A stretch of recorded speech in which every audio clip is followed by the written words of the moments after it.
Good evening. Welcome to the March 11th edition of the Downers Grove Village Council meeting. We're glad you've joined us tonight, whether here or at home on TV, now or later. As is our custom, we'll begin this meeting with the Pledge of Allegiance. I pledge allegiance to the flag of the United States of America and to the republic for which it stands, one nation, under God, indivisible, with liberty and justice for all. Rosa, would you please call the roll? Mayor Barnett, Here. Commissioner Jose, Here. Commissioner Sadowski-Fugit, Here. Commissioner Gilmartin, Here. Commissioner Glover, Here. Commissioner Tully, Commissioner Davenport. Here. Welcome all. Good to see you all again. Item 3 on our agenda tonight is minutes of previous council meetings. Is there a motion? Mayor, I move that the council adopt the March 4th, 2025 regular meeting and executive session meeting minutes as presented. Second. Any comments or questions from the council? All those in favor say aye. Aye. Opposed? Passes unanimously. Just like that, we're on to item 4, public comments portion of the meeting. This is the portion of the meeting where we take public comment on items not on tonight's agenda. At each agenda item, we will have additional opportunities for public comment. So if you have something you'd like to let us know about, something that's on your mind, come on down the podium and tell us about it.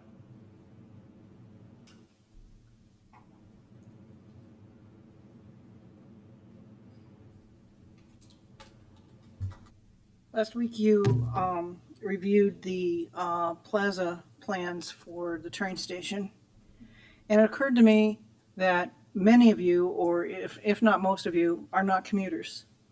So you don't have there's not that element of experiential viewpoint of using the station. The Downers Grove train station is the busiest station on the Burlington Northern Line. These plaza designs would be fine, probably. I think the plaza designs are not necessary at all. There's nobody out there sitting in all the benches today and over the weekend. It's not used for the outdoor experiences that you're trying to design for, but it would be fine if it were an abandoned station. It would be a no-brainer. Here, you're creating an obstacle course for commuters. And I think you should reduce the size. Well, I will admit that spatial arrangements are not my strong aptitude, but if the improvements could be reduced in size and to allow for free flow of foot traffic for the commuters to get to the station, that would be helpful. On this project, I think your pedestrian first mantra should be commuters first, because that's the function of the station. I also think that the investment here is overboard or overbroad, given the fact that we don't live in Camelot. We do have winter, and people will not be using tables and chairs outside during the inclement weather or even in too hot weather. So I think that parts of this have been improved, but I think that you should, as you are going through the final plans, sharpen your pencils and keep in mind that people who need to use the station for its function are going to be in a hurry, distracted, and if it's too crowded, they'll be mightily inconvenienced. So, thank you. Others comments on items not on tonight's agenda?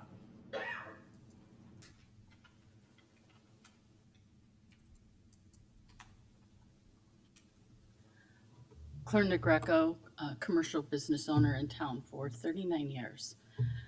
I'm going to talk about parking. I do agree with everything Janet Winningham said about the train station. Though I talk to my clients, I've heard many people saying that they use it all the time to drop off their kids so they can go to school, that commute back and forth. And do they understand how they're going to impact the train station by doing this and the commuter drop off and pick up? But going back to my parking issue. I appreciate Stan reaching out to me again with an email. Thank you very much. What are you gonna do for the building out of these outdoor parking dining spots? Because that's what they really are. They're outdoor dining spots. Why are the business owners going to finally pay a percentage for increasing their square foot for their business? Just paying to have this set up, just paying for somebody's man hours isn't the appropriate thing. You're putting this burden of this on the taxpayers. The taxpayers are going to be paying for the business owners to make more money. And I understand you're saying you're making more tax money, but if it wasn't profitable for them, they wouldn't be doing this. So just like a condominium has HOA, okay, you want me to address this to you, Mayor, and you never acknowledge that I'm standing up here. It really kind of, after a while, kind of hurts my feelings because I don't know. Hey, Clarenda, You just know- pause. I'm not stopping your clock short. Right. So you know, I've been asked this question before. It says Clarenda Greco has a time and a series of notes. Okay. What I'm doing is not only listening intently, but taking notes so that I can reconsider this, not only just in this moment, but as we go forward. Okay, because I try and address it to you. Everyone is looking at me, and you're not. I Stan appreciate even that. acknowledged me when I thanked him. You know, I like to try and make eye contact. I don't know if it's the Italian in me, but that's what I like to do. That's what the hands are for, right? Yes, I know. I try and keep them clasped here, but they don't always stay that way. I have a little thing to camouflage it. Okay. Please continue. So, as I brought up before, someone in now it's called the Entourage building, they sold their parking spot. They have to pay property tax on that parking spot. They have to pay HOA on that parking spot. One parking spot, they pay $62 or $63 a month. That was in 2022. They listed it for $25,000. I think they sold it for $22,000. And they pay $400 a year in property tax on that. So if you're going to be taking 3 spots away and they're going to be doing outdoor dining, how many square feet are they getting? They should be paying for this. And you can't keep giving out parking spots inside the parking garage when we don't have any left. Because I FOIA'd that. And when I FOIA'd it, after you gave the last 10 spots away to Pierce, there was 1 spot available. So with all this construction keep going on, it's the taxpayers that are going to keep getting hit. And I know you want to say that this part of the property tax from the village hasn't been raised. I understand that.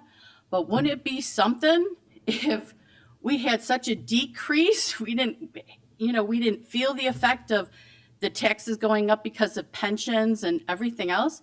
I think people would be overjoyed to actually get a tax bill that was maybe not $2,000-$3,000 increased, which I got myself. But, so I think you really need to think about how you're going to do that and how are you going to protect the taxpayer when somebody is either overserved or gets in an accident after they left outdoor dining.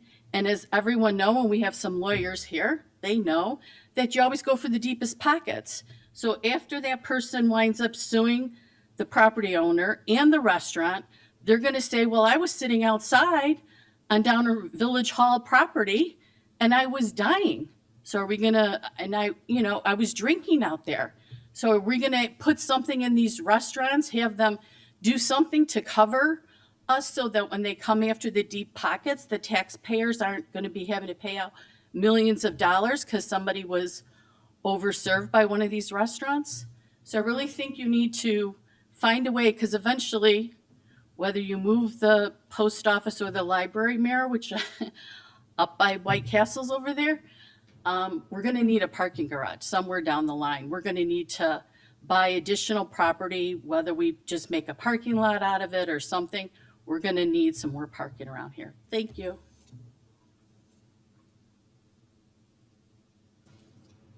Anyone else? Subjects not on tonight's agenda. Okay, we will continue with the consent agenda. Is there a motion? Mayor, I move that the council adopt the consent agenda as presented. Second. All those in favor say aye. Aye. Opposed? Passes unanimously. Item 6 is our active agenda for this evening. This is the portion of the meeting where we take up items that we plan to take formal action on tonight. These have been discussed at least once prior, sometimes many times prior. Is there a motion concerning 826 Warren Avenue? Mayor, I move that the council adopt an ordinance rezoning certain property located at 826 Warren Avenue as presented. Second. Any audience comments or questions on this item?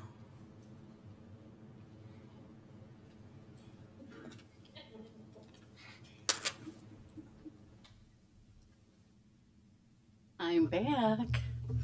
Clorinda Greco. Here's my thing. I don't trust a lot of people. And while he must seem like a very nice man when I met him here, I think we need to cross our T's and dot our I's. Because I know if I owned a property right next to him, because I looked at that whole layout, and it's transitional. And if I had the building next to them and a developer came up to me and said, listen, I could buy your apartment complex and build a 7-story or whatever here, I'd say, come to you guys and go, you already converted this here. What I think we need to do in their rezoning is listed that there's 2 parcels. And yes, we're gonna let them do a 4-story, but if for some reason that parcel, that building burns down, and now they're like, well, we're Downers Grove, commercial business or whatever, we're not transitional anymore because we had it rezoned.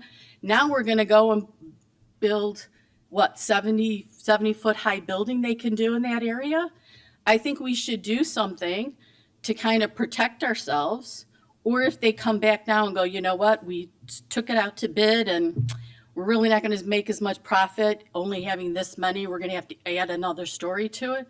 I think we should cross our T's and dot our I's and say, if anything happens, whether it's fire, whether they say they can't make any more money on it, that it's still gonna be 2 parcels and we're just making an exception for this part of the parcel in order to do this building. Just my thoughts. Thank you.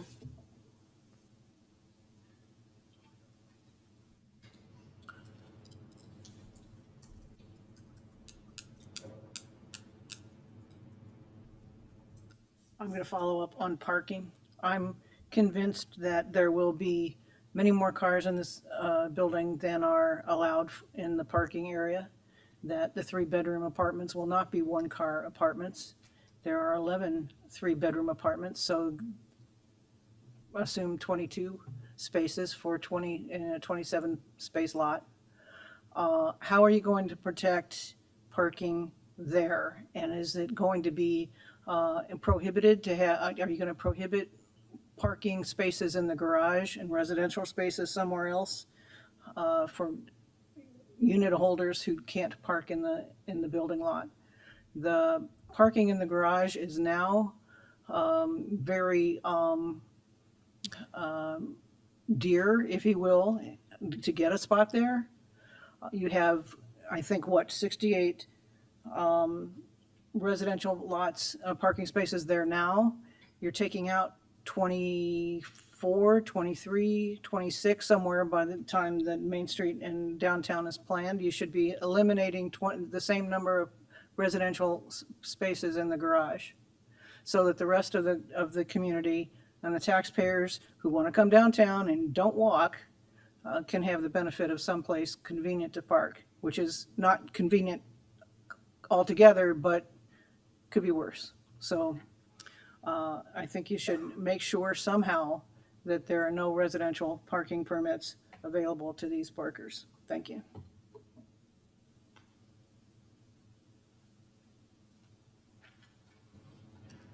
Anyone else on this item? Council comments or questions? Greg, go ahead. Thank you, Mayor. I'd just like to thank the developer for bringing this project forward. I think it's going to be a substantial improvement along with the property adjacent to it to the west. In improving this area along the tracks, it's highly visible. Right at the beginning of our downtown. I think this is going to continue to help enhance that area, and I'm excited about it. Thank you, Mayor. Thank you. Anyone else?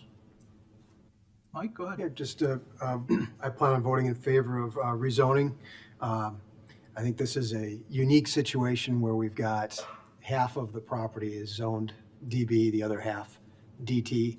And so I'm not that concerned. I think we'd maybe take a little closer look if it was all zone DT right now, right? But that's not what's being proposed. We've got half ZB, half DT. And what's being proposed, as well as I think I stated at the last meeting, seems like kind of a nice compromise. There's a greater setback to the east than what would normally be provided. And the height as well is substantially less than what would be allowed in a DB district. So this kind of does what we're hoping for it to do, and that as we transition to the more residential areas to the east and north. So I'm not concerned about the rezoning of this, and I'm planning on voting in favor. Thanks. Thanks, Mike. Anyone else? I'll just add, there's, of course, the write-up which talks about the various compliance opinions. I agree with those. But this rezoning, there are certainly risks anytime you rezone, but every property owner has a right to ask for rezoning. And the decision about whether or not to rezone comes through a series of processes that include not only the potential use, but the existing zoning that's there, the existing zoning that surrounds it, our comprehensive plan, our future land use maps. There's quite a bit beyond the single ask of an individual property owner in the moment that informs our decision-making process. And I think it's important to understand that. This is not just for the benefit of a developer. This is for the benefit, we believe, of the community. This is not spot zoning. This is consistent with our planning and our zoning maps. There are a lot of things that form the basis of and support this decision, other than this group of people wants to help a developer in the moment.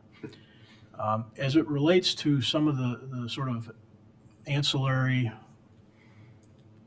subjects, parking, traffic, things like that, this body is charged with managing the public assets and the public safety.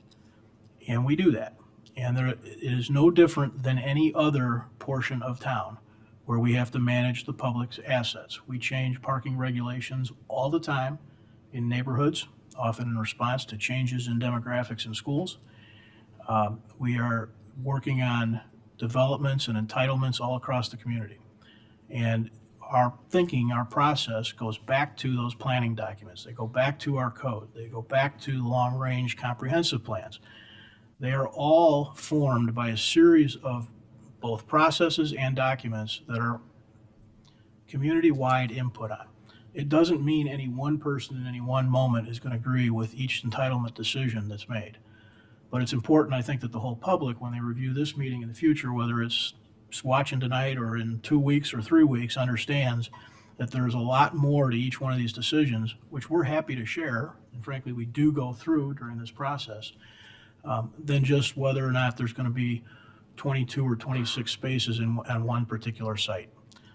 So I'm not going to revisit all that. It's certainly in the documents available to everyone online, but it's important that the context be put out there. Anything else? Rosa, please call the roll. Commissioner Jose? Aye. Commissioner Sadowski-Fugit? Aye. Commissioner Davenport? Aye. Commissioner Glover? Aye. Commissioner Gilmartin? Aye. Mayor Barnett? Aye, that passes unanimously. Is there a motion concerning a special use? Mayor, I move that the council adopt an ordinance authorizing a special use for 826 and 830 Warren Avenue to permit construction of a 20-unit apartment building as presented. Second. Any audience comments on this aspect? Council comments or questions? Greg? Thank you, Mayor. Since we're talking about the special use now, I'll just point out that the special use is tied to this development. That if for some reason the apartment building were to fail, if it were to burn down in some tragedy, whatever it might be, it could not, without coming back to this body, be replaced with a 70-foot tall apartment building. It's more likely that it would end up another restaurant or something else. But any residential development would require another special use, which would require another hearing here. And I think that's an important thing to point out. Thank you, Mayor. It is. Thanks for highlighting that. Others?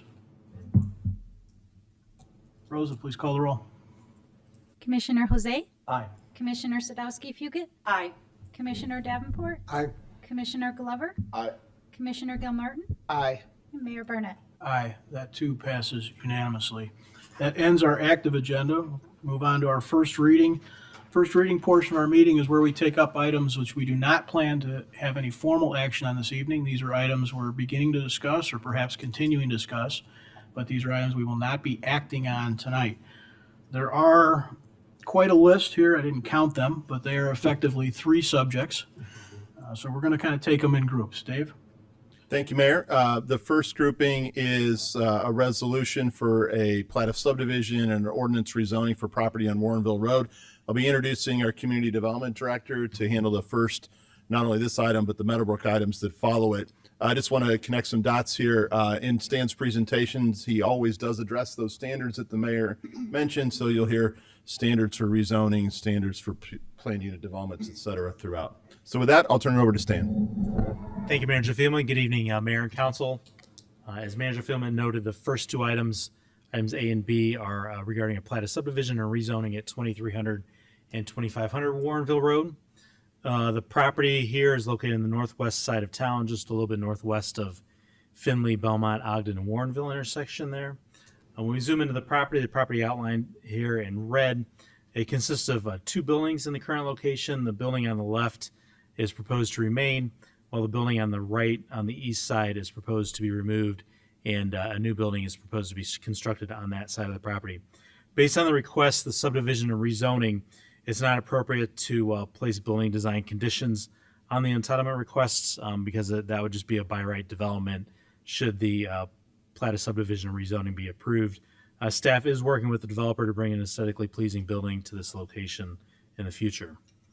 If we look at the existing layout of the parcels, there are 6 parcels shown here.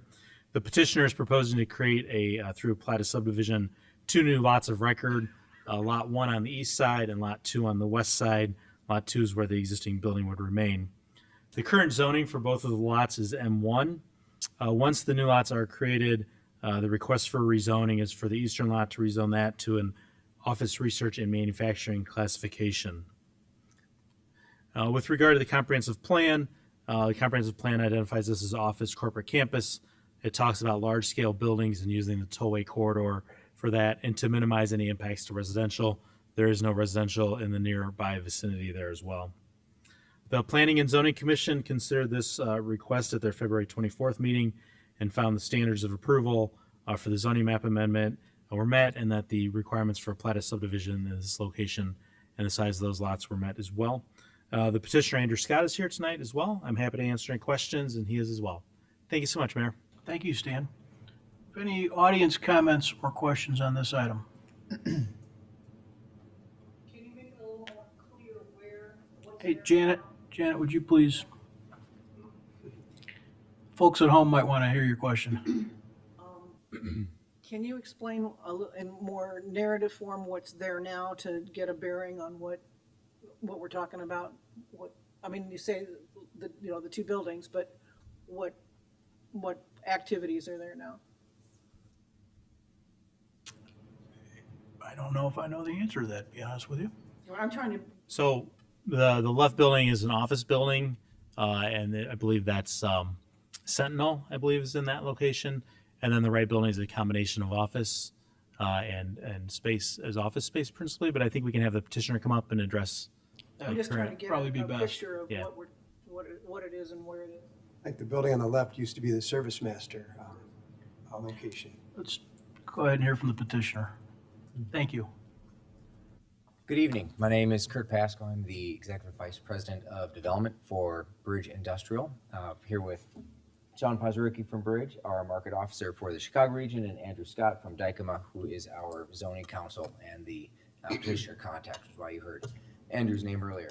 The existing building on Lot 1 is a predominantly vacant 1.5 story office building with a lot of myriad additions and other back of house facilities in it. Lot 2 is an existing 1-story office building originally constructed in the 1960s or 70s, actually as retail for Service Master back in the day. So we're proposing to redevelop Lot 1 and Lot 1 only, and then Lot 2 would remain as is. Okay. Does Thank you. Does that help?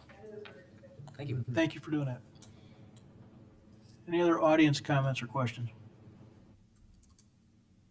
Council comments, questions? Chris, go ahead. Stan, would you mind going back to the proposed changes slide? Yeah. I guess I'm just curious as to the desire to change Lot 1 but not 2 in terms of the zoning when it's ORM all around that. Is there a reason why we wouldn't do that on this Lot 2 as well? I believe the petitioner could come up and answer that question for Okay, us. thank you. Yeah, happy to answer. We are the contract purchaser for Lot 1. We are not the contract purchaser for Lot 2. So Lot 2 is remaining as is in the existing facility. So that property is remaining under the existing zoning as well. Thank you. Why don't you hang there just for a minute, if you would? We may have other questions, unless you're just trying to get steps in. Others?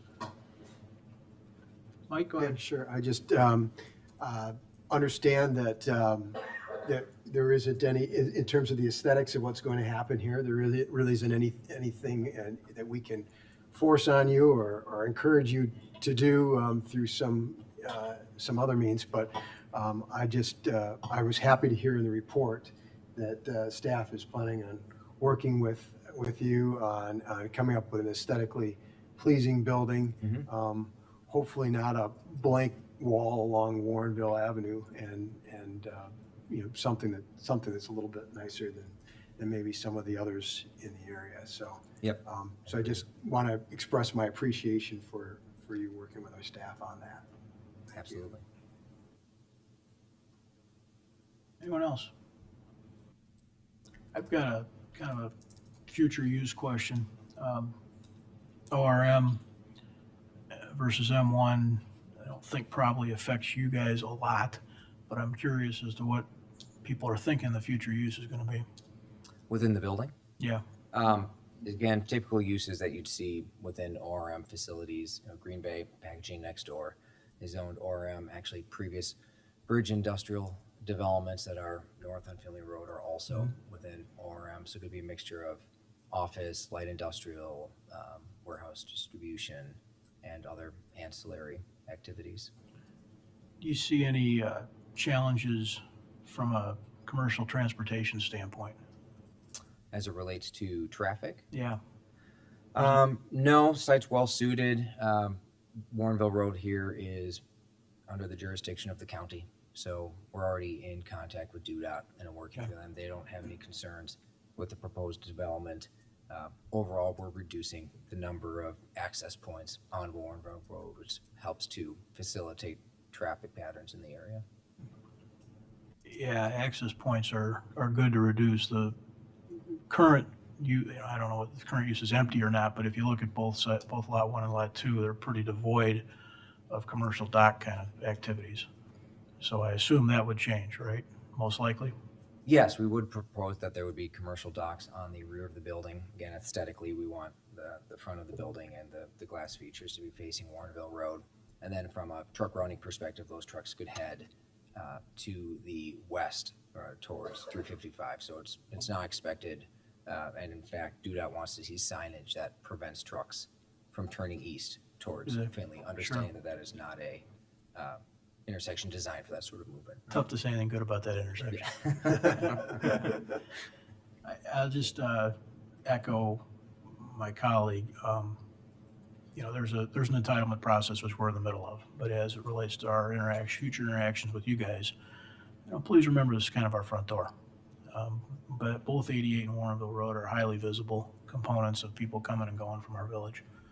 So it's important to us. Anything else? Craig, thank you, Mayor. Excuse me. First, I'd like to echo what both you and Commissioner Davenport had to say about the aesthetics. Really glad to hear that you've been working with staff and will continue to. Since Commissioner Tully's not here, I'll go ahead and say that with regard to the zoning map amendment, given the existing use and the zoning of the property nearby, the suitability of the property for the zone purposes, and the comprehensive plan alignment here, I believe that the standards in 2812-030 sub I have been met. I'll spare you reading all of them. Thank you, Mayor. Thanks, Greg. Inside joke, I'm sorry about that. Anything else? Thank you for being here. Thank you all. Appreciate it. We'll go ahead and move on to the next items. This will cover items C through I on tonight's agenda. So there's a variety of entitlements to facilitate a redevelopment of the Meadowbrook Shopping Center. This includes PUD amendments, planned unit development amendments to 2 existing planned unit developments, the establishment of a new planned unit development, a plat of subdivision to create 3 new outlots, and 3 special uses, 1 for a car wash and 2 for drive-through restaurants. As we're all aware, Meadowbrook Shopping Center is on the southwest side of town at the southwest corner of 63rd Street and Woodward. The site is outlined here in blue. There's a small residential building that's within the shopping center and is not part of the proposed development. It is within the larger blue box, is a smaller blue box that's shaded in. And that goes the same for the mobile gas station at the southeast corner of Belmont and 63rd. That is not included in the petition tonight as well. So we see the site here in a larger map outlined in blue. It is part of 2 existing PUDs. PUD number 1 encompasses this area running down Woodward all the way down to Midhurst and through Prentice Creek Apartments. And then PUD number 8 is the west half of the development at Meadowbrook Shopping Center all the way over to Puffer Road and the edges of the village's boundaries. If we zoom in a little bit here, you can see the same PUD 1 and PUD 8. So what we're proposing is to amend the shopping center out of PUD number 1 and out of PUD number 8 and create PUD number 71 for the shopping center development. So that covers the 3 PUD amendments at this point. When we look at the current subdivision of land, there are 4 current lots that comprise the shopping center. The petitioner is proposing to create 3 new outlots along the north side of the property along 63rd Street there. So lots 1, 2, and 3 would be new, and 4, 5, and 6 are existing lots there as well. So we would create this, in essence, the shopping center would consist of 6 lots. And then this is the outline of the lots here, and you can see the existing buildings in this dark gray, and the petitioner is proposing to construct 3 buildings on one each on each of the outlots 1 through 3. If we look at the principal entrances, there's no changes to the entrances of the shopping center. You can see the principal driving vehicular access points and how they go through the shopping center. And then here, excuse me, shown in purple are the existing sidewalks on Belmont, 63rd, and Woodward, and then how new sidewalks are also provided within the shopping center itself.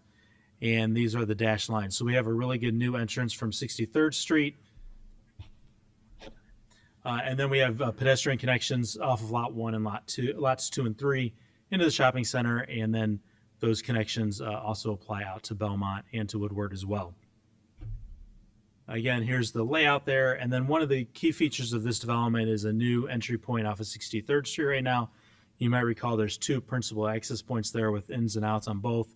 This will create a consolidated entrance with 2 entries in and one lane out. So this will really help traffic flow at this intersection and create sort of a boulevard feel coming into the inline buildings there as well.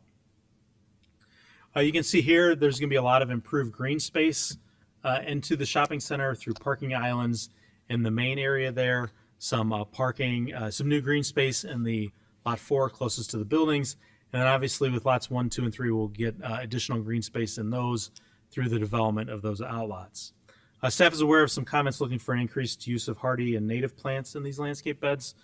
So we're happy to take those suggestions and incorporate them into any conditions of approval that the council might deem necessary. I'm going to move on and talk a little bit about Lot 1. This is proposed to be the car wash use on Lot 1. When we zoom into this area, you can see the main east-west shopping center drive lane. And then we see the drive-through area here for the car wash going in a counterclockwise direction with plenty of stacking according to code. A drive-through, a pass-through lane to anybody that needs to get out of the car wash, and then exit back out into the main shopping center line there as well. And then the building, we don't have elevations for this building, but that building will be designed in a cohesive design with the other buildings that we'll show you here in a little bit as we move through the lots as well. Next, if we move to Lot 2, this is sort of in the center of the shopping center outlaw buildings here. Here we can see again the main entrance, the boulevard feel on the right-hand side, and then the main east-west driving lane that goes immediately south of the building. And then this drive-through lane also starts at the southwest corner of the building and goes out the northeast in a counterclockwise fashion there as well. And then this is a special use for the drive-through. So this is the first of the restaurant special uses.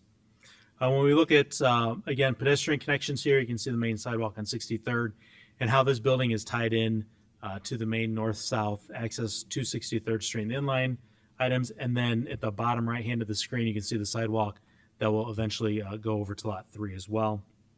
When we look at elevations, all buildings in the center are designed to be in such a manner so they're cohesive design. Materials include modular brick, corrugated metal, EIFS, faux wood paneling, and metal and cloth awnings as well. When we look at Lot 3, this is the corner lot.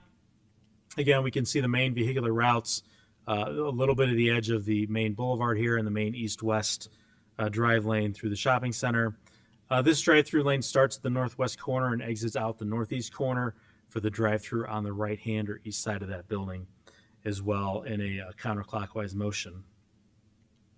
We show pedestrian connections. We have the sidewalks in 63rd and Woodward. Pedestrian connection connects to Woodward and then ties into the rest of the center there. So somebody at this building could walk through a sidewalk down to the inline shops there as well. There's no sidewalk connecting directly to 63rd Street, this location, due to grade changes at that location. So this provides an accessible way to get out to Woodward and then out to 63rd via Woodward or via the Boulevard area as well. When we look at elevations for this building, again, this is the same corrugated metal, modular brick, EIFS, faux wood paneling, and metal and cloth awnings as well. The petitioner is also proposing facade improvements to the inline buildings. So first we'll look at this building on the west side of the property on Lot 4. This building is really wide, as everybody knows, so the elevation is split up into 3 sections here. But again, the same materials are running through each of these buildings, the inline and also the new buildings that will be built on the outlots. If we look at the building on the east side on Lot 5, again, these are the proposed elevations with some new tenant panel signage as well and some painted brick on these existing buildings there as well. Or stained brick, I think, but it's on those guys. And then if we look at the last building, the southern building that faces Woodward Avenue, you'll see very similar treatments on here too as well to create that cohesive design on all the facades that have tenants out there as well, with stained brick throughout this to create one sort of look for the whole shopping center is that way. With regard to the comprehensive plan, this shopping center is within the 63rd Street focus area. It is Catalyst Site F1. It's the principal Catalyst site in that location. The comp plan calls for encouraging commercial expansion, modernizing aging shopping centers, providing for additional outlots for convenient shopping and dining at this location to provide pedestrian connections and reduce the heat island effect, amongst other things in the comprehensive plan. The Planning and Zoning Commission considered this at their January 6th meeting. They found all standards for each of the special uses, for the 3 special uses to be met. They found the Plan Unit Development Amendment standards and then the new PUD standards, which are the same, to be met. And then the plat of subdivision, those lot sizes were met as well. That concludes my presentation. I'm happy to answer any questions. We have Mark Daniel here with the petitioner and a couple of his teammates as well to answer any questions. Thank you, Mayor. Thank you, Stan. Any comments or questions from the audience? Council comments, questions? Craig, go ahead. Thank you, Mayor. My first question, I'm not sure if it's for staff or for the developer, but what's the island in the middle of lot 6?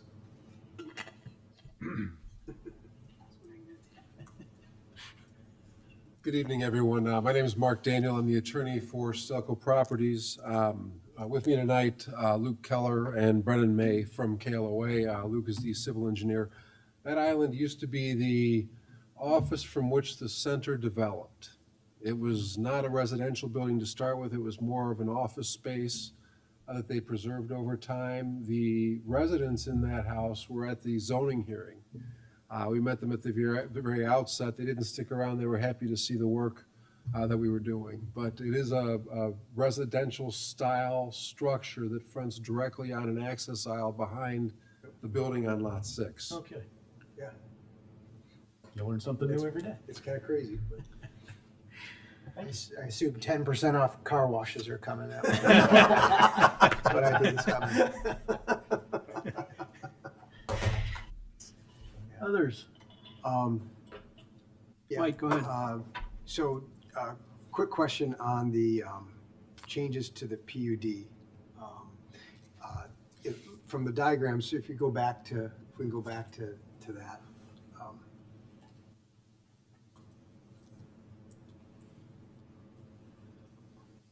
Taking us way back. Here we go. Yeah, see, so look at PUD number 8, right? But that doesn't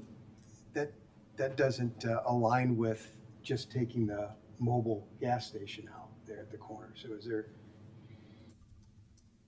wondering what's happening there? So the mobile gas station is part of PUD number 8. Okay, So it's not part of the So- redevelopment project. but I guess what I'm wondering is why wouldn't PUD 71, or maybe I'm getting mixed up here. Look at the existing This is, PDA. it's existing. This is existing. This is existing. Okay, so when we go to the new, right, so this is where I was, why wouldn't PUD 71 extend in to the west on the north edge of 64th Street, the south edge of the mobile gas station? It's somewhat similar to the last application. We don't have unified ownership or control with the corner lot. All right. Well, other than that, and I haven't had a chance to really dive into this as deep as I want to. And this is the first reading, so I was looking forward to this this evening. I don't know, if I could do cartwheels, I would. I mean, this is such a welcome change. It's something we've been excited about for a while now, hoping to bring this to fruition. So we're super happy to see this evening. I doubt that there's going to be very much that I would object to in what's being proposed, and full speed ahead. This is really going to be an improvement. So important for, we talk about how people see Downers Grove, gateway locations. We just got done talking about one. Coming in off of 63rd Street, this is your first impression of Downers Grove, and I like this a whole lot better than what I've got there. As well, just the improvement in green space from an aesthetic standpoint, from an environmental standpoint, from a stormwater standpoint, all terrific. I know that stormwater issues will be taken care of in the process here, but this is going to amount to a net reduction in impervious area, which is really good too. So that's all my comments for the first reading tonight. My thanks to you and the team. Thank you. Others? Leslie, go ahead. Yeah. I very much appreciate the increased pedestrian connections. Definitely looks like it's going to improve the flow, both for cars with the reduced curb cuts and pedestrians, so that is excellent. I'm the one who is the environmental person up here, and so I just have some suggestions Wait a minute. for some of the potential improvements for some of the plants. Just to make them a little bit better for some of our native species. I first wanted to say that I appreciated the honeysuckle species There are some that can be really detrimental in Illinois, but the one that is suggested here is actually one of the native ones to North America. So I was really excited to see that. But there are a couple of grasses, and grasses in particular are a little bit concerning just because of the way that seeds can spread so easily. And also they may not be as hardy in this climate. And so I would suggest, and especially the piglet fountain grass, is not native and it's not hardy in cold environments, so that one might struggle, as well as the autumn moor. Those are the two that, if we can, I would love to see either a prairie drop seed or little blue stem. Those will be a little bit hardier here in our climate. They're pretty easy to get in some of our local nurseries, and we'll give you a very similar look and a similar height and a similar spread. And we'll reduce our maintenance as well. There is also a native juniper bush that will give us a similar look that we could replace the one that was on here. It is, instead of the gold lace, there's actually, I think it was North Carolina, created a new cultivar of the creeping juniper, which is the one that's native in kind of the Virginia area, but also spreads throughout North America, and it's called the Lime Glow creeping juniper. And I was just kind of doing a little bit of research with local nurseries, and you can also get that locally here as well. It has pretty much a very similar spread, grows fairly slowly, so it's not going to take over everything, a little bit easier to manage as well. And then me being me, because I love our wildlife, I know that people love lilac, but since there will already be some lilac bushes, if I can make a suggestion, instead of the lilac trees, if we could suggest a black chokeberry or a northern spice bush, those will also help some of our native wildlife who would feed on some of those berries. So those were some of the suggestions that I had. And Can I ask you the last one? The yeah, black so chokeberry instead of and- it was, because we do have the Miss Kim lilac, so those flower in the spring. So that's just a bush that I would keep those. But instead of the Japanese tree lilac, I would suggest a black chokeberry or a northern spice bush, which will flower in a similar time, but will also be able to provide some berries for wildlife at other points of time in the year. And it also is a little bit easier to maintain because they're, adapted to our climate. And so we won't have to worry about water as much or cold tolerance. So, and those are my suggestions. But all in all, this is an incredible improvement, and I'm so excited to see it come to fruition. I think we can work with staff on that. Our landscape architect has had no problem working with Stan and company on everything on the landscape front. So we'll work on those for comments and suggestions in the new species. Excellent. Yeah, and like I said, a lot of them are a lot of the same timelines in terms of flowering and things like that. So it should hopefully line up with what you were going for. Thank you. Thanks. Chris, go ahead. Thank you, Mayor. I too appreciate the pedestrian connection. What I didn't see, and maybe I missed it, was the connection to is there a connection to the residential behind the development? There's an existing connection. Okay. I believe that when we fenced, we got a fence permit early on. That was one of those first things that Tony dealt with, I believe, in 2024.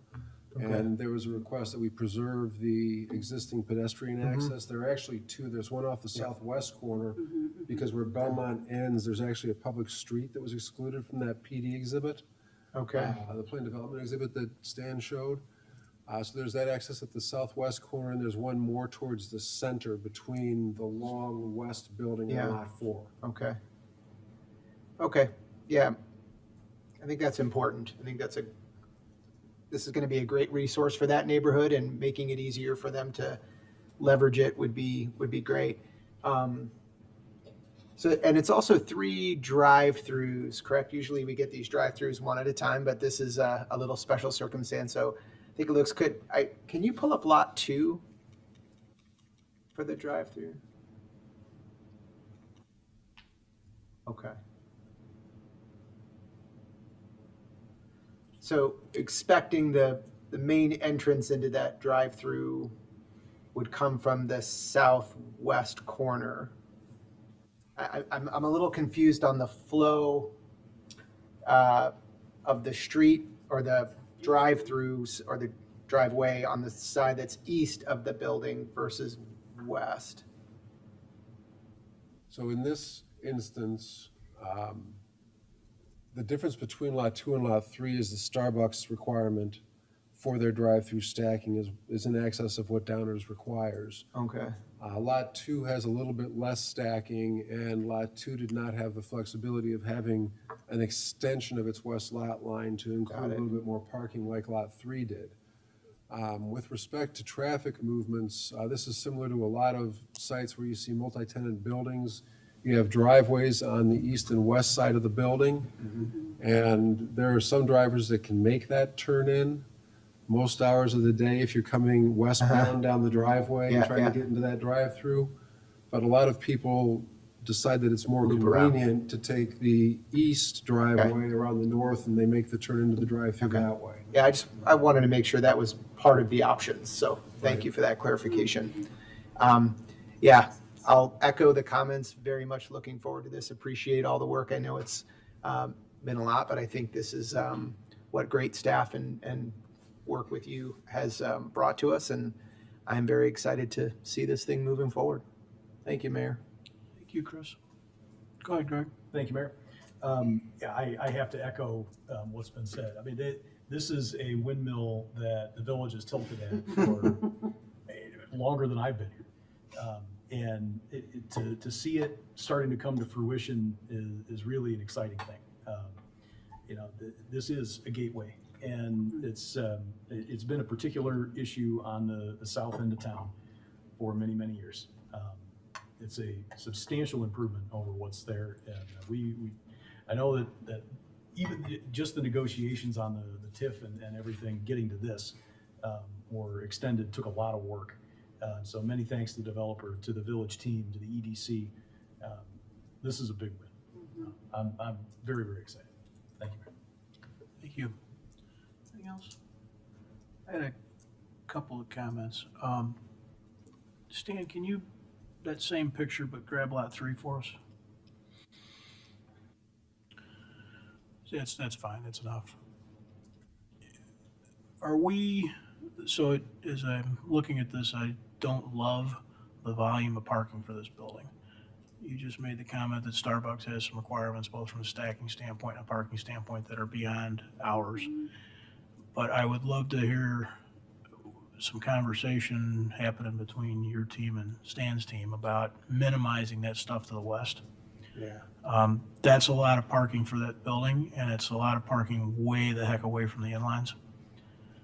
So it's an opportunity, again, to this whole sort of frontage and gateway thing. If for some reason that was not parking, that could look pretty nice. I'm going to kind of tag along with some of Leslie's comments, but in a slightly different vein. What kinds of vehicles do we have within a PUD to compel and monitor maintenance as it relates to plantings? That's, we've seen that happen. It happens on residential lots. It happens on commercial lots where 3 years down the road, let's say half the trees are dead and nobody's watering anything, right? We have a couple of means of regulating that type of thing, not only through the zoning, through the PUD documents, but we also, in the coming weeks, the council will see a redevelopment agreement. Okay. Those kind of terms could be put in either as a condition of the PUD or a term in the redevelopment agreement. I'd like to see some draft wording on that subject. I know the native work will help alleviate some of those maintenance requirements, but nonetheless, there are going to be some, particularly in a commercial setting. And then the last thing, I apologize, I've got a scrolling problem here, but from a landscape plan, that south entrance, Chris alluded to it, kind of between the main buildings and the existing strip. There is a sidewalk there, but for anybody that's been there right now, it definitely looks like the back end of the whole thing. I'm trying to be pleasant. And so I'd like to see some real attention paid to that, to make that a something that the public that lives south and west of here feels like is actually inviting. A sidewalk that ends at a driveway that's mostly for garbage trucks does not probably meet that standard. It doesn't, we are improving the area between the buildings, so hopefully that'll help. And then during permitting, we can address striping to direct traffic, and there's already been a discussion of traffic calming in that area. Okay. So that we don't have someone driving 30 miles an hour down the back Sure. of the buildings. I would be happy to address your comment on the parking west of Lot 3. Sure. The Starbucks there. One of the things that we pay attention to is substantial conformity, and we focused on views from 63rd Street a lot. The buildings are awfully close to Woodward and Belmont as well.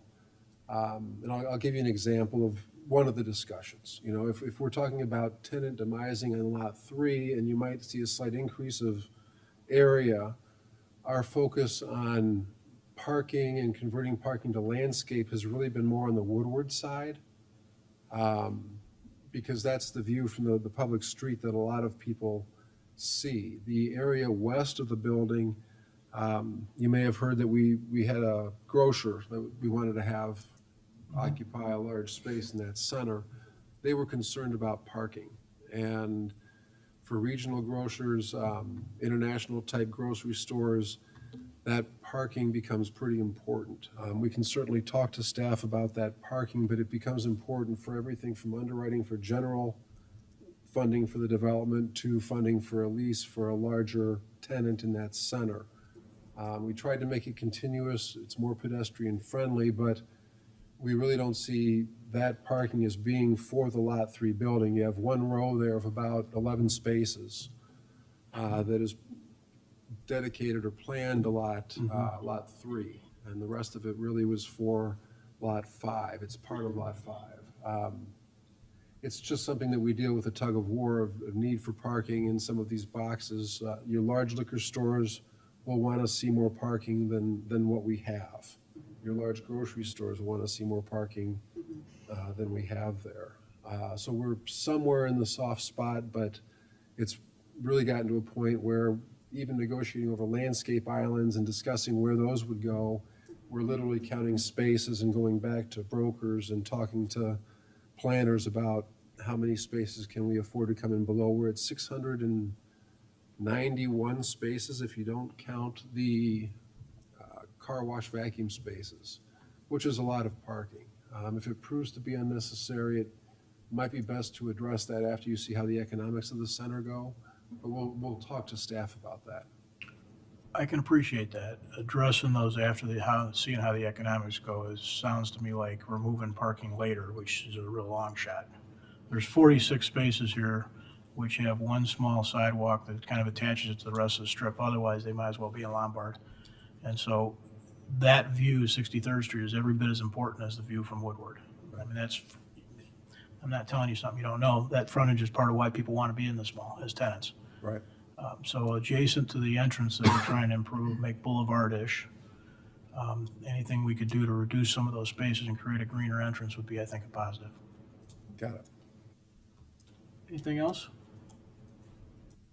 I'm just, Yep, go ahead, Mike. you go ahead. So, yeah, We'll that, go around. at the southwest corner, the pedestrian access from the apartments, I go through there probably twice a week when I'm out running about. It's part of a route I like to take. And so part of the issue is actually, as much as things that we could do on this development to accommodate that on the apartment side, it's a very narrow little sidewalk, and some old fencing that comes up either side. And so there's maybe some conversation to have there potentially with the adjoining property owner to make this work even better. Just saying, regardless of what we do here, what's actually happening on the other side of the fence isn't really that conducive to people coming in. So, and in fact, there's even a little path over the grass that I see people going on as well sometimes. So, the whole thing there maybe needs a little attention. So, staff's done a good job trying to improve the look of that area a little bit too, and the safety of the area. Thanks to my little text sometimes when I'm out running, so things I see. So I appreciate that. Chris? Mayor, I actually found the answer in the document here, so I'm all set. Thank you. All right, Thanks. all right. We'll be back, I'm sure. Great, thank you. I want to thank you all for first of all, the number of meetings you have and the time you spend. It certainly is helpful to everybody. Staff did a tremendous job on this. There have been multiple reviews, and those will continue. Thank you very much. Thanks for being here. And just to recap that item, when this comes back to the council, you may see conditions in the PUD regarding 1, revised landscape planting materials in a manner acceptable to the village. 2, a requirement to maintain the landscaping throughout the life of, we'll either put this in the RDA or the PUD document, but something to the effect of maintaining that landscaping. And 3, a requirement to maintain and potentially enhance the existing sidewalk connections to the property to the south. We also have some direction to continue to explore the parking, the future parking issue that we were just talking about with Mr. Daniel. So that's what you'll see coming forward. And just a reminder that in the coming weeks, you will see the presentation of the creation of the tax increment financing district and the redevelopment agreement that goes along with it. Did I capture that council direction properly? Some head nods around the table. Yes. Sounds like it. Thank you. Thank you. But we're not quite done with the first reading yet because we have not heard from David Moody, our Public Works Director, regarding lead service line replacement plan. So I'll buy him a little time. Oh, look, the transition. Stan is already all over it. So with that, here's Mr. Moody. Good evening, Mayor and Council. I'm here to present an update on the village's lead service line inventory and replacement plan, which are, excuse me, requirements of the State of Illinois Lead Service Line Replacement and Notification Act. It's been a year since we've discussed this topic, so I want to provide a quick recap for everyone. Here's a graphic that depicts a typical water service. The water main, which is typically out near the street, is owned and maintained by the village. These are not made of lead, but are typically made of iron pipe. The service line that runs from the water main to each individual home is what this act applies to. The public portion is shown here in red between the water main and the shutoff valve, which is typically in the parkway behind the curb or sidewalk. Then the private portion of the service is shown in green, which runs between the shutoff valve and the home. This act pertains to the entire service from the water main all the way into the home. So again, just to refresh here, the Lead Service Replacement and Notification Act was enacted by the state of Illinois and became effective January 1st, 2022.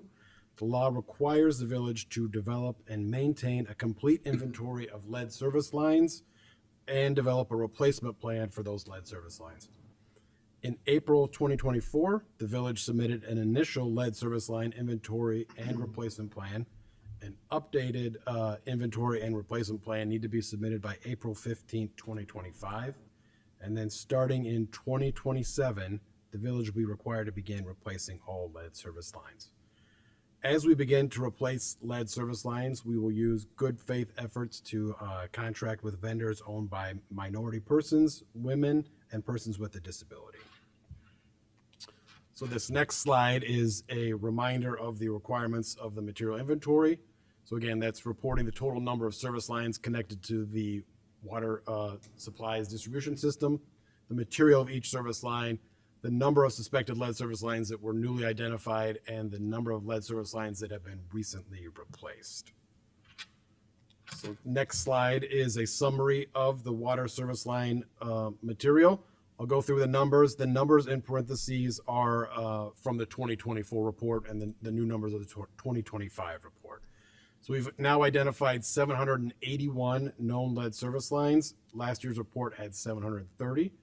We have 148 galvanized service lines that are requiring replacement. Last year was 153. We still have 1,557 that are still an unknown material. That's down from 1,842 last year. So the main takeaway here is the village estimates there are 2,486 lead service lines in need of replacement. The The one thing to remember with that number is the EPA requires you to consider any unknown material service lines must be counted as lead. So that's how we get to the 2,486. This number is a worst case scenario. It's unlikely all of the unknown service lines will be lead. But this number is also a key component for the lead service line replacement plan, which I will go over next. So again, in 2024, the village submitted an initial lead service line replacement plan with the following parameters. Our initial plan had a count of 2,725 water service lines. That placed us under the act on a 17-year timeline, which last year had a requirement of a plan for replacing 159 services per year, which is 6% of the total. Those numbers are a little off because that accounts for a certain number of lead service lines to be replaced prior to April 15, 2027.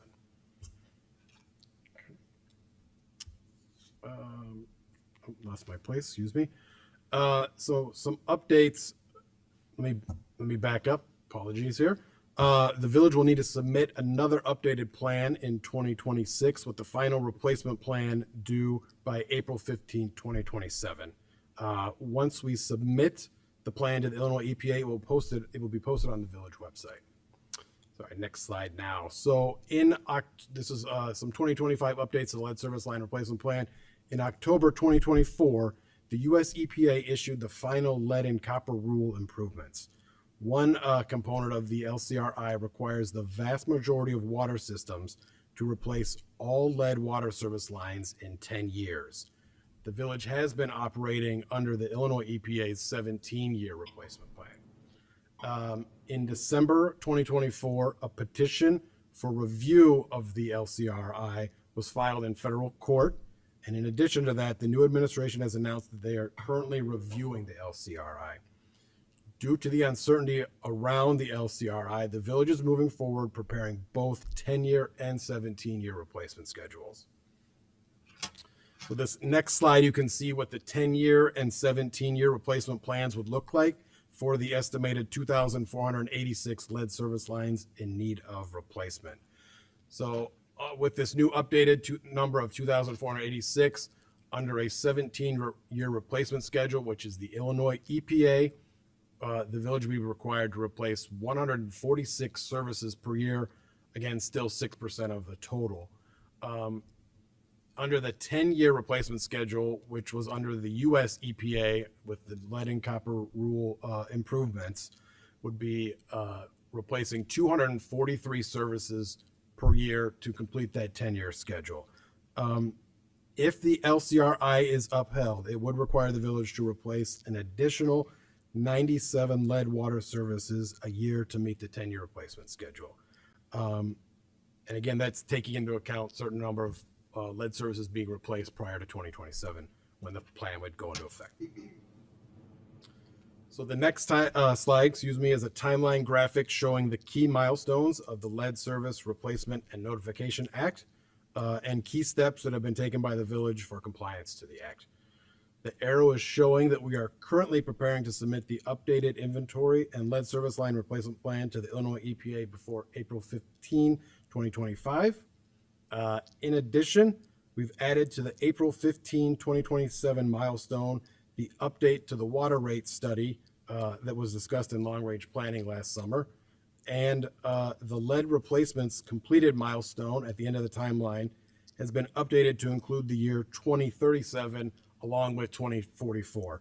So the 2037 milestone is the new 10-year replacement schedule if the LCRI is upheld. The 2044 milestone is operating under the Illinois EPA 17-year replacement plan. So that my last slide, we'll talk about some of the next steps we have for this project. They include the following. So we're going to continue to identify lead service lines, primarily using in-house staff because that is the method that is most cost effective. We will be budgeting for consultant assistance for final inspections in 2026 as we balance in-house staff's primary responsibility for maintaining the village water system and the need to finalize lead service line inspections. We're going to update the replacement plan and inventory again in 2026. In April 2027, that final and complete replacement plan will be due. We'll revisit the water rate study in 2027, and we're continuing the application process for IEPA loans for lead service line replacements. So that concludes my presentation. I'm happy to answer any questions. Thank you. Any audience comments or questions on this item?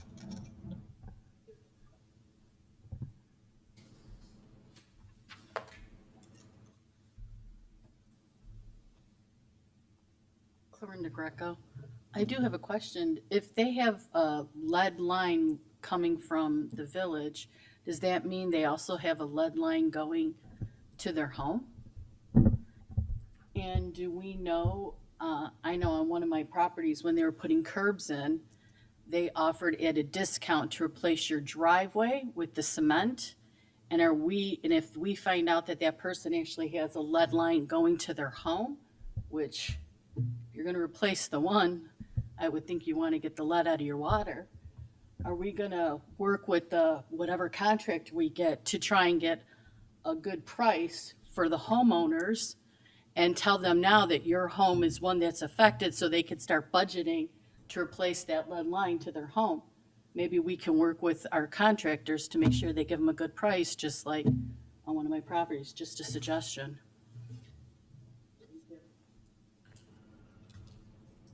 Other comments, questions from the audience?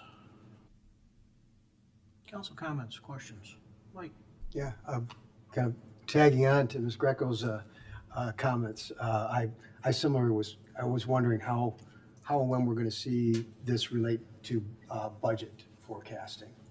Is that coming as this evolves? Yes, we've been budgeting for the requirements already. The last couple of years have had an increase in budget for replacements that are required currently as we encounter them. Also, as David Moody mentioned, you'll see further budgeting for consultant fees. And then, of course, when we set the rate study in 2027, there'll be a significant budget impact between 2027 and the next 10 or 17 years. Thank you. Yeah, no doubt. Most people are, that's the bottom line, that most people are really interested in, right? I really appreciate the conservative approach to this, looking at it from all the different angles, whether it's 10 years, 17 years on the LCRI. And not only so it gives us good confidence in how we budget for this and that we'll be able to stay within budget, I guess, is where I'm going. Because planning for this worst case scenario, we know that as stated, all of the unknowns are not lead. We can be pretty confident in that. It's unlikely that 100% would all be lead.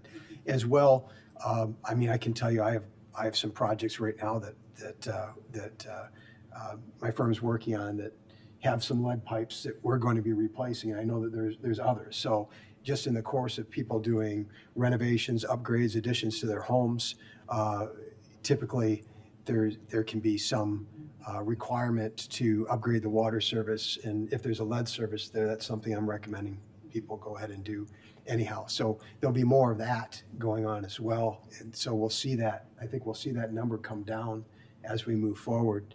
But I think it's the most responsible thing and smart thing to budget for worst case scenario and have greater confidence that we're to stay in budget as we move forward. So my thanks to staff for smartly looking at this. And if I could tag on to that, Mayor, from Commissioner Davenport's comments, the village portion, the water mains, we have no lead in any of those materials. Those are all lead free. The service lines are the ones that could have been manufactured with lead, and any replacement requires both the public side and the private side to be replaced in its entirety. Thank you. Correct? Thank you, Mayor. Dave, correct me if I'm wrong, but there are certain limitations in place if we're going to pursue grant money, right? Could you walk us through that? I think we'd be better suited to do that next week when we have a public hearing on that very topic, and we'll have better notes on that, but we'll make sure to hit that next week. Very good. I was just thinking about the question and some of the things that Commissioner Davenport talked about. And then with regard to the unknowns, obviously we've been able to knock off little under 300 of them or so in the past year. What percentage were found to be lead? What percentage were found not to be? We can get you those numbers too. I don't have those right off the top of my head. As, again, thinking about what Commissioner Davenport said, it looked like it was a fairly substantial percentage that were not. What are the steps we're taking to pull them out of the unknown category? What are the obstacles we face? So at the beginning of this project, we did the survey that went out, if you guys remember that. Lately, what we've been doing, door hangers for residents who are still unknown service lines, either requesting that they go back to that survey and submit, or call us, schedule an appointment, we'll come out and assist them with identifying the line. Thank you, Mayor. Thank you. Chris? Thank you. So can you go back to the slide where you updated the numbers that Commissioner Jose was just sort of, I think, alluding to? He answered some of my questions already. This one? Yeah. So if there's 1,500 left to go, are we going to be able to complete all of that by next year in the identification process? Like, have we been completing it at a rate that will get to that number by 2020? Is that the part of bringing in consultants and that kind of thing? Exactly. Okay. So Exactly. it is our objective to complete all identifications by the time the final plan is submitted. Okay, Absolutely. great. And then the other question is, if someone, so I know we have a map, there was a sort of a dotted map that showed where locations were. Is that something that the public, is there like a place at a database the public can look up and see if they were identified? Yeah, all of this is currently on the website, and it will be updated once we submit Sure. To the EPA on April But 1st. specific addresses. So if I put my address in or looked at my address, or do I have to find? Yes. Okay. In our maps, there is one of the maps, it's a lead service line inventory, and you can go punch in Perfect. your address. Okay, that's great. Yeah, and thank you for the clarification on both parts, public and private. I think that's helpful. Yeah, 10, 17 years. I mean, this is a little problematic in terms of us trying to make some decisions when we have this. So hopefully that gets resolved quick, and I assume we'll get an update as soon as we hear on that. So, okay, thank you. Yeah, Thank you. thanks. Anyone else? Mike, go Yeah, ahead. just following up, would it be possible to have something front and center on the website, basically? Hey, do you possibly have a lead service, and pointing you to this, to this address, or this that map, right? I think something like, we're going to need to get more aggressive. I had some questions in the pre-wire here that were in the council questions along these same lines. So whatever we can do to get people to help us in the identifying, because otherwise we're going and digging up the parkway to find out whether or not there's a lead service there or not. And so it would really be helpful for those at home watching. Please respond and let us know if you've got a lead pipe so that we can help. Thanks. Sorry, Chris, yeah, go that's, thanks, Mike, because that reminded me. Can you maybe just high level describe the process of, if I didn't know and called you, what happens, and you came out, what happens to my yard, what happens to in the process? So there's two ways to go. Again, if you go back to the survey, we ask you to take a photo of it, submit it to us. There's a couple tests to determine what the service line material is, and then we review those. Other option is if you just want us to come out, help you out, it's going to be a couple members from our water division team. They're going to come out, you would call us, set up an appointment. They would come out at that time, come out, go with you, locate your water meter. At the water meter, we can usually see the incoming water service line right there, identify it, take that information back, add it to our. Got it. So no digging, no. Assuming I let you come and look at my water meter. Correct. There's no, okay. Yeah. All right, great. Thank you for that information. If you want, I could even stop by, Chris. It's I really appreciate quick. that. Take a look at it for you. I love that. Thank you. Take one off the list. For the record, the cell phone number is. Any other comments, questions? All right, thanks, Dave. And I think we've anticipated that website question because Doug just informed me that we recently updated the front page of our homepage that has that kind of information on there. Fantastic. So Doug Kozlowski, way ahead of us. Thank you, Doug. from the Village. That ends our first reading tonight, Mayor, and I do not have a manager's report. Enza. Thank you, Mayor. Several items to present tonight. The first is an ordinance approving a zoning map amendment to rezone 2300 Warrenville Road. Ordinance is approving an amendment to Plan Unit Development Number 1 and Number 8.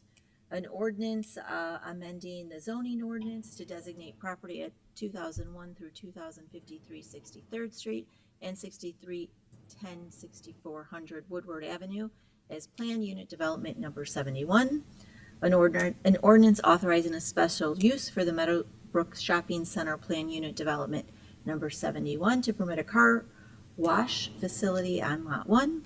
An ordinance authorizing a special use for the Meadowbrook Shopping Center Plan Unit Development Number 71 to designate a drive-through restaurant on Lot 2. And an ordinance authorizing a special use for Plan Unit Development Number 71 to permit a drive-through restaurant on Lot 3. That is all, Mayor. They will all appear on next week's active agenda. Thank you. The mayor's report tonight, I just wanted to get an update, Dave, from you, and then perhaps add some input. I assume that we are still working on plaza sketches. Yes, we got some good council direction from the last meeting, so we've taken those and forwarded that on to Hitchcock and asked them to incorporate those in the final streetscapes plan, which you should see on April 8th. And does some of that input give some alternatives on the north side, parking related? We took the direction from the last meeting as the sketch that we had up there was generally going to be followed as design. We did hear some concerns about proximity of the angled parking on the north side to Main Street, so we were going to work to push that angled parking a little bit to the east. But that's generally the takeaways that we had from that, Mayor. So I wanted to ask everybody again, there was, I think, a little bit of back and forth at the end of our discussion. I just want to make sure staff's not going down a path they either shouldn't go or not avoiding a path they should go on. I'm hoping that we might ask for an alternative that does not eliminate in its entirety the drive-through portion. So I'm just looking for people to kind of nod. If not, obviously I understand that. I think we ought to see an alternative that does. I think, as Janet said, not all of us are, aces with spaces. So seeing an alternative that maximizes the plaza is what we have. Seeing one that maximizes the plaza and allows still some circulation might not be as unappealing as it sounds. So I'd like to direct staff to do that. I'm looking for some people to nod heads or say no. Yeah. I'll say yes. Danny? Yeah, no, I'd like to see if they could come up with something that's a little more beneficial to those who are commuting and getting picked up. See what else is possible. Yeah. Good. I think people back in and out of angled spots all the time. There's more parking there available, which means more people are going to be able to be dropped off. And I don't think the traffic flow issue is going to be as great as is feared. So I prefer it as this. I was going to throw in a caveat that you mentioned being able to come off street and keep that turnaround. I guess my interest is, would I be interested in looking at an alternative? Yes. My concern is the ability to quickly drop off someone and pick somebody else, pick somebody up. So I think I had mentioned previous, if it may not necessarily mean having to keep a drive off the street to do that. But I mean, I'm interested in seeing some sort of solution that might make that drop-off pickup a little bit easier than having to pull into a parking spot and drop back off. It is the busiest train station along the line, and we definitely want to keep that function first and foremost. And so want to make sure we're not making a mistake here. So I see a lot of heads nodding. What I'm interpreting that so far is on the north side plaza design, looking for an alternative that would include some sort of kiss and ride design option to see if that could be, so we'll keep the one option on the table as well, and then we'll put another one out there Yeah, in the April. it's not a replacement, it's to allow us to Additional. see a couple of choices. Yeah, Yeah, if I don't, Mayor. sure, go ahead. Yeah, so I think I'm in favor of seeing an alternative, and I absolutely agree that people can pull in and out of parking spots. I think my concern that hit me during the last meeting was there's people getting dropped off all at one time. Yeah. So the in and out of those angle spots in a very short time period feels a bit concerning to me. So I would welcome an alternative, and we can decide from there if the alternative alleviates that concern. Can I throw out a possible suggestion that You're not gonna do a drawing, are you? No, oh my goodness. Well, she went through and started designing a bunch of plants for this place specific. You know, I mean, come on, Well, somebody's got to be the come environmentalist, on. Mike. All right, yeah. Just, it did occur to me that drop off and pickup along the north side, though, I thought of this last week where I think that it doesn't necessarily have to occur where it's happening right now. So you might be able to do something further east. So I'm looking for having my cake and eat it too. Just, I'm thinking, so this is nothing, I haven't done the sketch, I haven't thought this out, just sharing possible ideas. Just thinking about that though, and I suppose I could pull it up on Google Earth or whatever, but if we move it to the east, we're gonna start wiping out a certain amount of green space, right? Or you start getting into parking that I think is contractually required with the Burlington, right? So the good news here is Stan and folks at Hitchcock have been sketching this even before the council meeting from a couple weeks ago where we got some direction. So there are some challenges. We do have some ideas of the trade-offs that would be required to move things east, how it relates to the ability to turn around as part of the kiss and ride and come back the direction from which you came. So we're well on our way to having those sketches for you, and I think we'll just include them in the final documents coming forward. So, but there are some particular challenges that we might be able to address by moving it slightly, and they create other trade-offs. But we'll give it our best shot with Hitchcock Design Group. Thank you. Last thing, I hadn't really planned on this, but I want to touch on it one more time. I mentioned it earlier. And this is really for people watching both now, tonight, and again in the future. This group up here manages a lot of public assets. And that's really the way that this needs to be looked at. So when we talk about things like parking, it's a question of managing that space that belongs to the village in a way that 7 people plus input from the community plus professional input end up feeling is right for now. And if you look back across the history of the community, that has shifted and moved around. And I suspect it will shift and move around in the next 25 years. But when we say things about like, somebody should pay for, all of these assets are managed for the benefit of the community, and at any given time, they're not all used by the community in exactly the same way. That's just the reality, whether it's streets parking in a neighborhood by a school, or it's a sidewalk that's not yet complete, or it's downtown parking spaces, or it's plazas by train stations. All of these things are a public asset, not used equally by every member of the public, but managed by the village council, the village staff, with input from the public to try and do the best we can in the moment for the uses we see and feel like are needed right now. And I think that's an important distinction. I'm not trying to look for an argument, although to some it may feel that way. But what I'm trying to do is further clarify for anybody that's watching in the moment that there's a lot more than one question about a use of a space or an asset in the moment that is in play. And I just think it's important. We hear a lot about all of these things. We hear a lot about traffic on streets and should we do something different to the design of a street. And certain neighborhoods will say, don't take my parking, or don't put a speed bump in, or stop with the crossings, or don't put the stop signs up. These are all assets that we're managing to the best of our ability and that will change over time.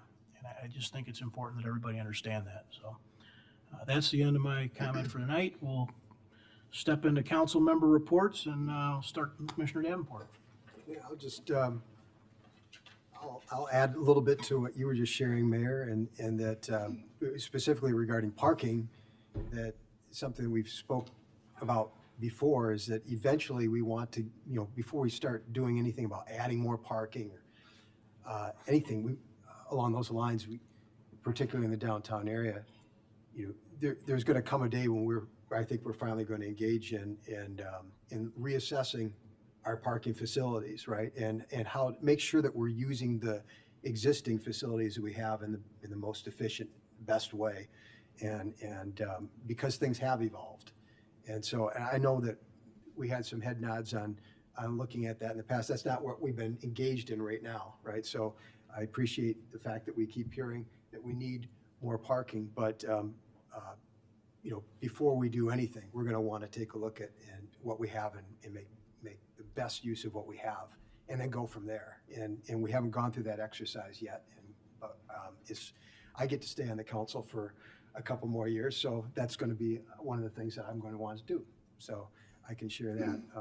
The other thing I wanted to say is that last week, if you were paying attention, we had an item on the consent agenda that we pulled off, and I wanted to say thank you, because I was the one that wanted that item pulled off for consideration, and it only took me to do that, right? And that's not something that every governing body will do.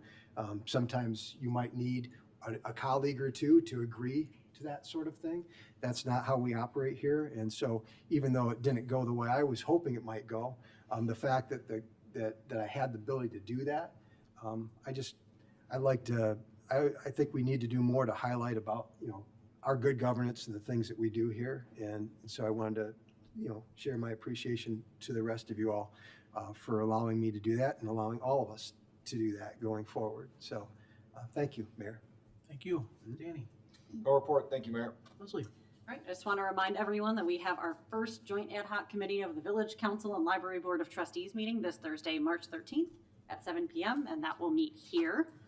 And then right after that, you can go to the EQDG One Book, One Town celebration, which happens to start at the same time. And as you know, those celebrations have already started.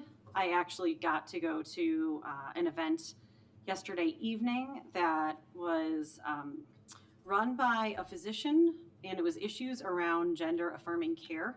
And there was a lot of really good information about dispelling myths, about how not all of it is actually medical, and discussing which things are reversible, which things are not, and really getting people to understand what it really means. There's a lot of excellent information. It was a small little group, but I encourage everybody to take a look at some of those events from EQDG as well. And finally, I want to, again, give everybody the heads up that the Grow Foundation Passport to Dining is going to be happening on April 23rd. And I believe that the information for that is going to be going out to our mailing list soon. That is all I have. Thank you, Mayor. Thank you. Chris? Thank you, Mayor. I'd like to just remind everybody that there are 6 days until early voting starts, March 17th. You can vote here in Village Hall or at the Rec Center. That will run through the 31st of March. There are 21 days until Election Day, which is Tuesday, April 1st. And there are 100 days until Rotary Grow Fest. Thank you, Mayor. Thank you, Chris. Commissioner H? You grabbed my joke from me. I was going to say there was an undetermined number of days until Rotary Grow Fest, because Mark is not here to tell us.